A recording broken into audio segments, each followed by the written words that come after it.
Hey y'all, welcome back to my channel. Dr. April here. Thank you so much for tuning in to this video today. I am a licensed therapist, wellness expert, and business consultant, and I help people just like you prioritize their mental health, elevate their wellness, and embrace self-care. If that sounds like something that you are interested in, go ahead and subscribe to my channel. And also, if you are a repeat viewer or a repeat watcher of my videos, thank you so much for coming back here. I really appreciate you. And yeah, today we are going to get into video number 5 of our racial trauma series. And what I'm going to be talking about today is how to respond to microaggressions, okay? I know many of you out there are dealing with microaggressions in the workplace. You're tired of it. You may not feel like you have the tools or the information to respond appropriately, but that's okay, because in this video, I'm gonna make sure that you have the tools that you need so that you can feel confident addressing those microaggressions in the workplace, okay? Let's get into the topic of today's video.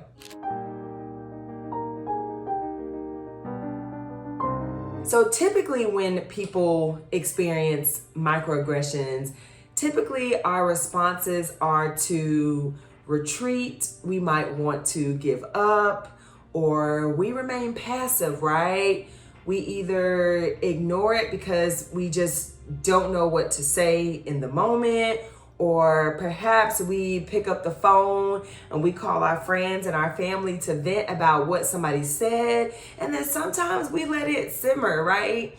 We kind of replay it over and over in our head again. We kind of have this emotional turmoil where we're trying to figure out, okay, did such and such mean to say this? Did they mean it this way? What were they trying to get across? I don't know what they meant, but I just know that I feel extremely offended. So, I want you to know that how you are responding to microaggressions is typically common. It's also a normal response as well.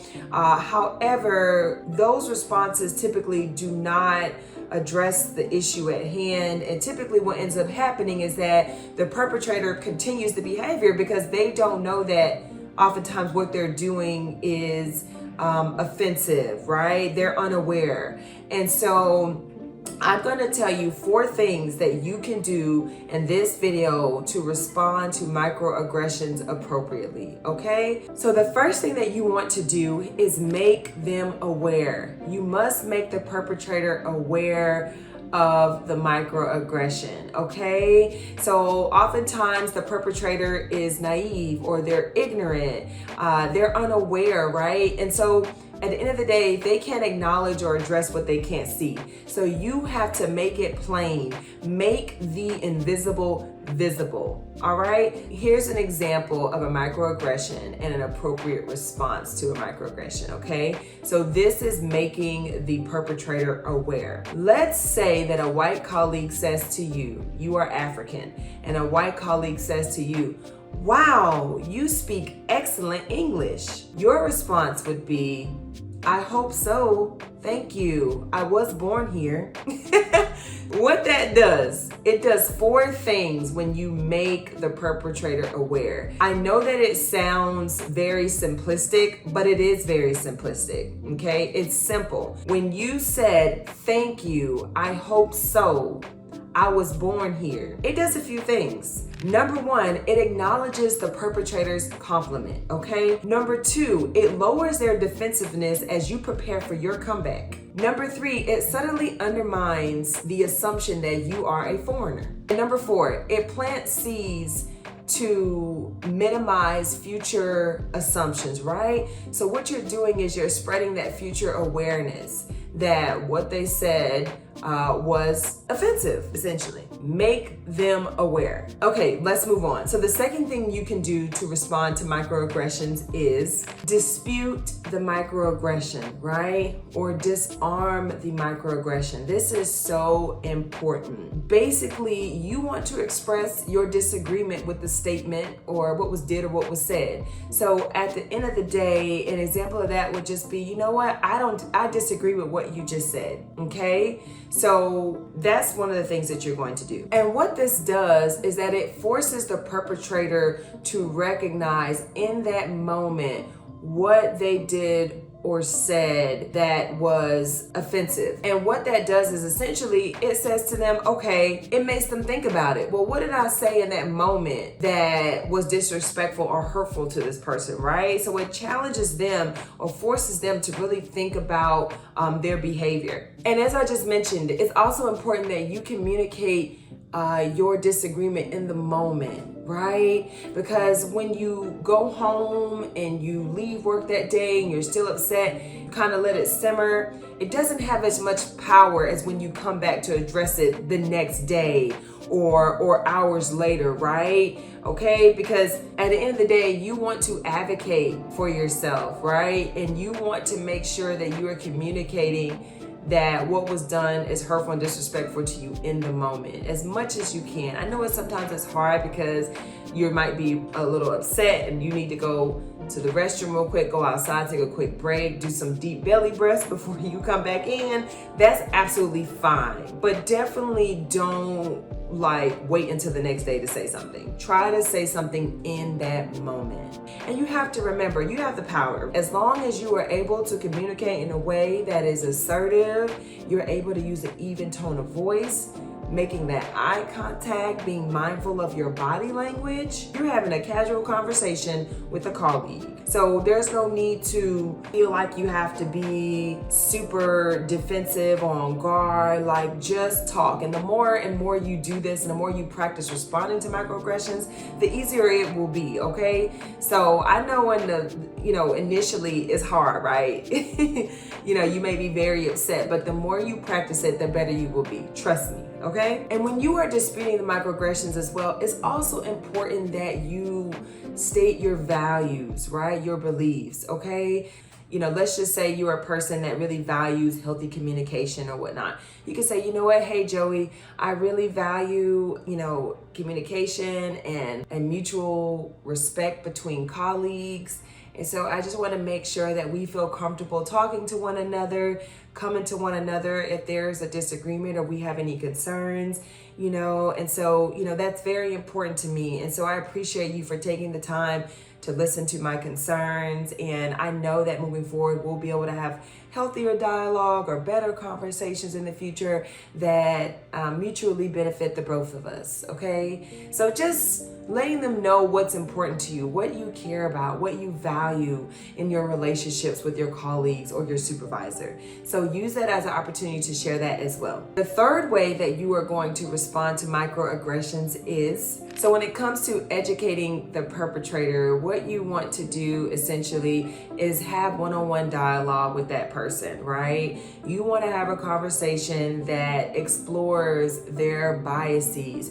You want to make them aware of how something they're saying or doing does stimulate or encourage a negative stereotype against a person of color, okay? So making them aware of that. And another thing that you could do, point out how they benefit. And what that means is, let's say you're having a conversation with a supervisor or a team lead about their personal biases and how they have a tendency to encourage negative stereotypes against Black women.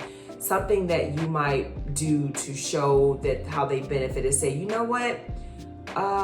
Let's say we can name the perpetrator. How about we call him Tom? Okay.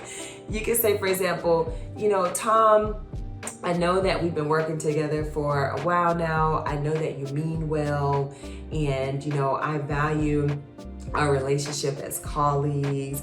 But you have to also remember, even though this is a difficult conversation to have, and I know that it was unintentional, you got to think about it. By us having this conversation, by us having this one-on-one dialogue together, ultimately it's going to make you a better leader, right? You are going to be more, conscious of the type of language that you're using, especially when you're referring to another person of color.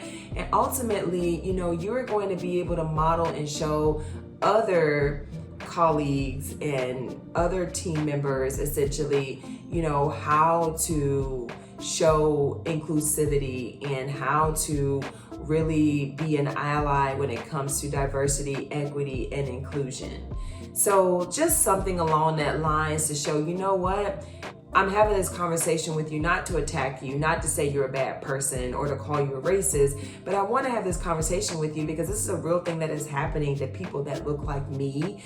And I think the more leaders that we have aware to what is happening in the workplace, the better off we would be at reducing some of the racial discrimination we're seeing and some of the unintentional and intentional microaggressions that take place in the workplace. And I think that we all have a responsibility to make sure that we are aware of some of the I don't want to say, you are, stroking the ego or you are trying to like kiss up or, you know what I mean? Like rub elbows. But at the end of the day, it's just having an honest, open dialogue and conversation to make sure that they're aware of what's happening in the workplace. They understand your position, your needs, your values, and what you need to be successful in the workplace. And, ultimately forcing them to come face to face of the reality of something that typically can be happening for people on a daily basis, okay? So you can be that advocate in the workplace to really stand up and speak up, okay? So you got this. Okay, so the last thing that you can do to respond to microaggressions, seek outside support, okay? And one of the things you can do by seeking outside support is making sure that you form white allies in the workplace, okay? A white ally essentially is a person that is in the dominant group of society that is willing to help you stand up against, prejudices and discriminations and things like that in the workplace. And so if you have that person, for example, you need you a Donna Paulson. I don't know if y'all watch Suits, but Donna will go to bat for you, okay? You need a Donna in the workplace. Somebody who's gonna stand up for you, who's gonna risk it all for you, who understands what you're going through and wants to be there to help and support you. Okay, look for you a Donna, find you a Donna in the workplace. And also what you want to do is make sure that you're pouring into your self-care. Your self-care is important because it makes sure that you maintain psychological and emotional wellness while you're going through some of the things in the workplace and navigating microaggressions and all that. So your self-care is important. I'm a therapist, right? So y'all know I'm always gonna say you need to consider also going to therapy, finding a therapist that specializes in race-based stress or racial trauma that can help you really process some of the things that you have been experiencing at work. The last thing that you could do when it comes to seeking support is alert leadership, okay? You have got to let your supervisor know what is happening. And let's just say it is your supervisor who is oftentimes the perpetrator of the microaggressions. You may not feel comfortable doing that. Check and see with HR or just a colleague you trust if there is a way to anonymously report some of the things that have been going on at work, whether that's an online portal. If you feel comfortable going in person, if the perpetrator is not your supervisor, let your leadership know. They have to be aware of what is happening so they can make sure they're putting the right tools and the right things in place to really help and support you at work, okay? But you have to also remember that discrimination is against the law. Doesn't matter if it's racial discrimination, any form of discrimination that refers to race, color, sexuality, etc. Like, it is against the law. And so ultimately they can't stand by while this is happening and not be aware of it and not do something to acknowledge it. Okay, so that's why we have a lot of lawsuits and why people go to the EEOC.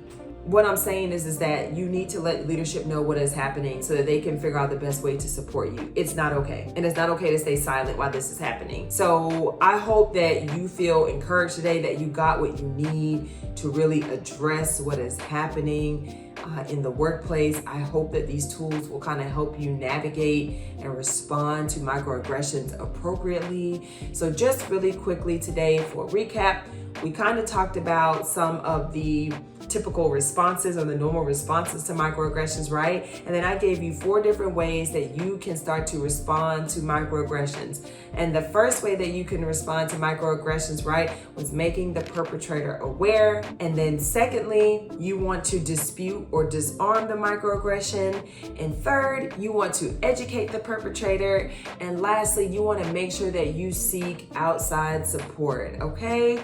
And so pretty much that covers it for today's video. Thank you for sticking around. Thank you for watching this video. If you have not hit that like button, go ahead and hit that like button. I really appreciate you for continuing to tune in. And again, if you are new here, welcome. Girl, I hope you make it back. Come on back here. And next week, I'm going to be continuing to give you guys more tools and more resources to help you cope and heal with racial trauma. So, I want to make sure that I'm giving you guys some solutions.